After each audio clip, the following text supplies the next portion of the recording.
What is happening to me?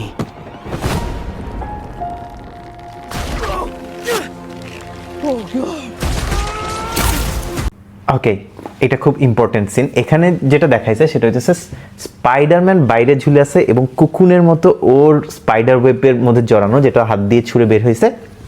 ওর হাতে ওর ওই mechanical জিনিসটা নাই যেটা দিয়ে ও ওয়েব ক্রিয়েট করে।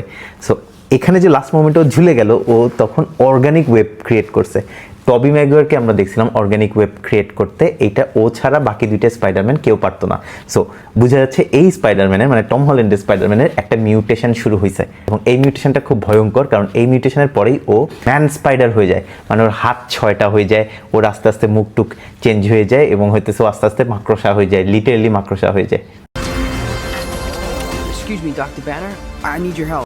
ডক্টর ব্যানারের কাছে আসছে, মানে হচ্ছে হাল্ক ব্রুস ব্যানারের কাছে আসছে, কারণ ওর নিজের যে মিউটেশনটা হইতেছে এইটা একমাত্র এইটা সম্পর্কে বেশি জানে হচ্ছে ব্যানার, কারণ ও হাল্ক ও নিজেও হইতেছে যখন গামা রেডিয়েশন হয়েছিল তখন ও মিউটেটেড হয়ে গেছিলো এবং ও হাল্ক হইতে পারে, হাল্ক থেকে আবার মানুষ হইতে পারে। তো এই জন্যই ওর হেল্প নিতে স্পাইডারম্যান ব্রুস ব্যানারের কাছে গেছে। এখানে খুব ইন্টারেস্টিং জিনিস হচ্ছে ব্রুস ব্যানারের হাতে একটা মেকানিক্যাল সামথিং আছে। এই মেকানিক্যাল জিনিসটা আমরা লাস্ট দেখছি হচ্ছে শাংচিতে এবং she হাল্কে।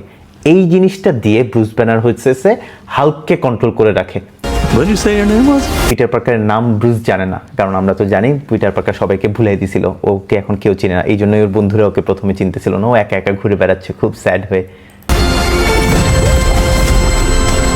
If DNA is mutating, your DNA is mutating যে বললো ব্রুস ব্যানার, খাইছে হচ্ছে একটা পানি পড়ছে, ওর পানির আওয়াজটাই ওর মাথায় অনেক জোরে লাগছে, কারণ ওর মিউটেশনটা আস্তে আস্তে শুরু হয়ে গেছে। এই যে চোখ কালো হয়ে গেল, চোখ কালো হয়ে গেছে মানে ওর মিউটেশনটা শুরু হয়েছে অলরেডি।